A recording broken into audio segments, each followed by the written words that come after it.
Hello everyone.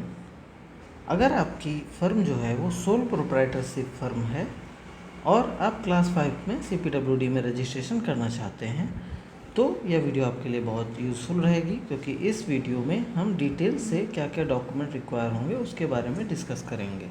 यह video आप पूरी देख लेंगे तो आपके रजिस्ट्रेशन में कोई भी प्रॉब्लम नहीं होने वाली है।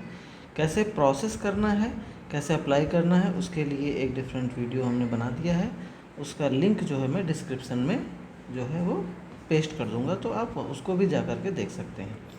तो सबसे पहले अगर एलिजिबिलिटी की बात करेंगे तो एलिजिबिलिटी चेक करने के लिए दो चीज़ें आपको देखनी है कि आपके पास वर्क एक्सपीरियंस कितने अमाउंट का है और आपकी फाइनेंशियल साउंडनेस मीट कर रही है कि नहीं कर रही है।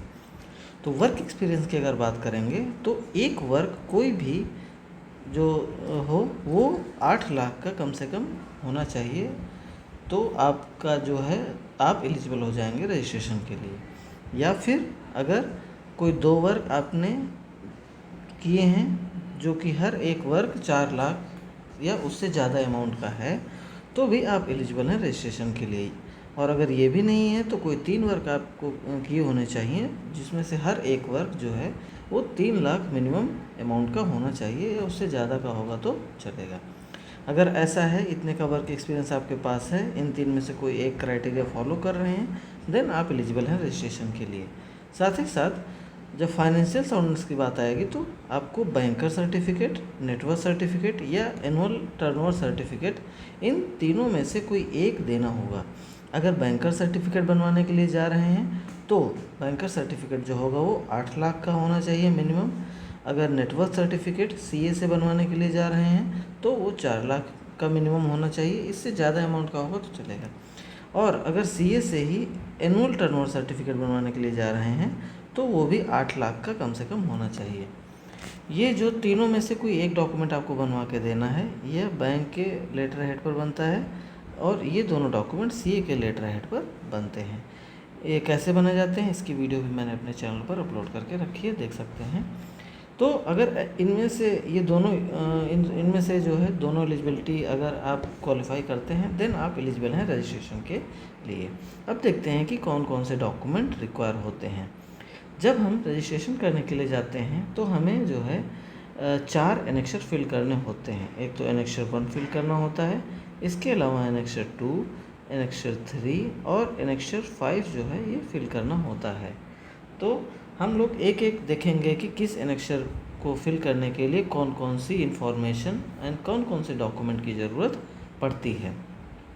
तो जब हम एनेक्सर 1 फिल करने के लिए जाएंगे तो जो वहाँ पर इंफॉर्मेशन और डॉक्यूमेंट रिक्वायर होंगे उनमें से सबसे पहला होगा आपका जो है फ़ोटो जो होगा, फ़ोटो आपका होना चाहिए जिस पर आपका नाम लिखा हुआ हो और बैकग्राउंड फ़ोटो का वाइट होना चाहिए, तभी वो फ़ोटो एक्सेप्ट होगी। इसके अलावा एक सिग्नेचर आपका अपलोड होगा JPEG फॉर्मेट में, ठीक है। इसके अलावा आपका पैन कार्ड अपलोड होगा, आधार कार्ड अपलोड होगा और GST रजिस्ट्रेशन सर्टिफिकेट इस एनेक्सर 1 में अपलोड होगा। इसके अलावा एनेक्सर 1 फिल करते टाइम आपको आपका मोबाइल नंबर, एक वैलिड मोबाइल नंबर चाहिए और एक ईमेल ID ज़रूरी होती है। इसके अलावा जब आप जो है एनेक्सर 1 के पार्ट 2 में जाते हैं तो पार्ट 2 में फिल, ये तो इतनी इन्फॉर्मेशन जो है वो पार्ट 1 के लिए हैं। पार्ट 1 में ही आप सोल प्रोप्राइटर की एफिडेविट भी जो है वो सबमिट करेंगे। तो जब पार्ट 2 में इतनी इन्फॉर्मेशन सबमिट करने के बाद जब पार्ट 2 में आप एंट्री करते हैं तो पार्ट 2 में आपको वहाँ पर बैंक का नाम, बैंक का एड्रेस, बैंक का मोबाइल नंबर और बैंक की ही ईमेल ID जो करेक्ट हो वो देनी है आपको, यानी कि वो एंट्री करनी होती है। तो रजिस्ट्रेशन स्टार्ट करने के पहले यानी फॉर्म फिल करने के पहले आपको ये इन्फॉर्मेशन अरेंज कर लेनी है, बिल्कुल करेक्ट। इसके अलावा आपको स्टेट गवर्नमेंट, क्योंकि आपके पास वर्क एक्सपीरियंस है तो यानी कि आप किसी स्टेट गवर्नमेंट में कॉन्ट्रैक्टर होंगे या फिर किसी जो है PSU में आप काम कर रहे होंगे तो आपके पास कोई ना कोई लाइसेंस होगा, तो आपको जो है वही लाइसेंस की ज़रूरत पड़ती है, वो भी अपलोड करना होता है एनेक्सर 1 में। इसके अलावा जब ये सारे इन्फॉर्मेशन के अलावा अगर ज़रूरत होता है तो आपको भारत कोष से पेमेंट करनी होती है। भारत कोष से पेमेंट आपकी क्लास 5 के लिए 3000 होगी। जब आप वो पेमेंट कर देंगे भारत कोष से, उसका भी वीडियो मैंने बना दिया है, आप चैनल पर देख सकते हैं। तो 3000 की पेमेंट आपको करनी है। तो जब पेमेंट कर देंगे तो एक पेमेंट रिसिप्ट जो होगी वो डाउनलोड हो जाएगी।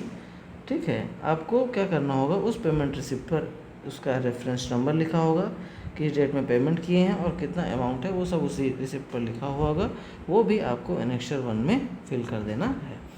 तो ये जो डिटेल है, इतनी सारी डिटेल रिलेटेड है एनेक्सर 1 से। ठीक, जब एनेक्सर 1 फिल करेंगे तो ये सारी इन्फॉर्मेशन होनी चाहिए, विदाउट इसके आप एनेक्सर 1 फिल नहीं कर सकते हैं।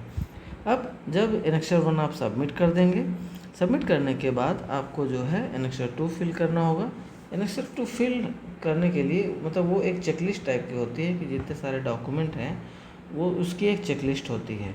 तो जब एनेक्सर 2 फिल करने के लिए जाएंगे तो वहाँ पर आपको ये 2 डॉक्यूमेंट जो है वो सबमिट करने होंगे फिल करते टाइम। एक तो सोल प्रोप्राइटरशिप की एफिडेविट, इसके अलावा फॉर्म 26A आपको वहाँ पर अपलोड करना पड़ेगा।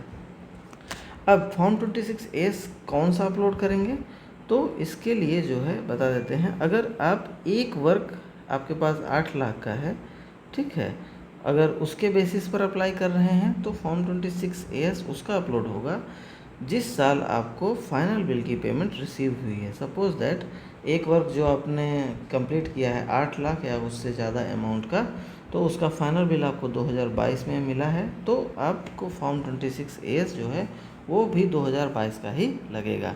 ये भी कैसे डाउनलोड करना है इसका वीडियो मैंने अपने चैनल पे बना दिया है। अब अगर 2 वर्क जो हैं आपने कोई 4-4 लाख के किए हैं या उससे ज़्यादा अमाउंट के किए हैं, तो दोनों वर्क का फॉर्म 26A लगेगा जिस साल दोनों वर्क की फाइनल पेमेंट रिसीव हुई है। सपोज दैट पहले वर्क की फाइनल बिल की पेमेंट रिसीव हुई 2021 में, तो 2021 का भी फॉर्म 26A लगेगा। अगर इसकी पेमेंट 2023 में रिसीव हुई है दूसरे वर्क की, तो 2023 का फॉर्म 26A लगेगा। तो अगर इसके अलावा जो है अगर 3 वर्क आप सबमिट करने के लिए जा रहे हैं, तो तीनों वर्क के फाइनल बिल की पेमेंट जिस भी ईयर में हुई है उस ईयर का फॉर्म 26A आपको डाउनलोड करके अपलोड करना है। अब आगे बढ़ते हैं। ये तो हो गया एनेक्सर 2 में, और कोई भी डॉक्यूमेंट एनेक्सर 2 में अपलोड करने की ज़रूरत नहीं पड़ती है। अब सबसे क्रिटिकल आता है एनेक्सर 3।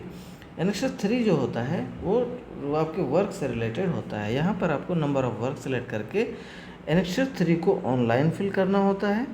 ठीक है, ऑनलाइन फिल करने के बाद जब आप उसको ऑनलाइन सबमिट कर देंगे, साथ ही साथ एक एनेक्सर 3 जो होता है उसका फॉर्मेट CPWD ने दिया है, उसको आपको फिल करके साइन करवा करके ऑनर से, जो प्रोजेक्ट के ऑनर होते हैं, दैट इज़ एग्जीक्यूटिव इंजीनियर, या फिर जो भी डिपार्टमेंट में पेमेंट करते हैं, जिस डिपार्टमेंट में आपने काम किया है उस डिपार्टमेंट में जो भी पेमेंट करते हैं उसके जो वो ऑनर हो जाते हैं, तो उनसे साइन करवा के एक एनेक्सर 3 आपको अपलोड करना होता है। इसके अलावा फाइनल बिल की कंप्लीट कॉपी प्लस BOQ एक साथ स्कैन करके अपलोड करना होगा, और वर्क अवार्ड लेटर और कंप्लीशन सर्टिफिकेट इसको एक साथ जो है क्या करके साइन करके अपलोड करना पड़ेगा।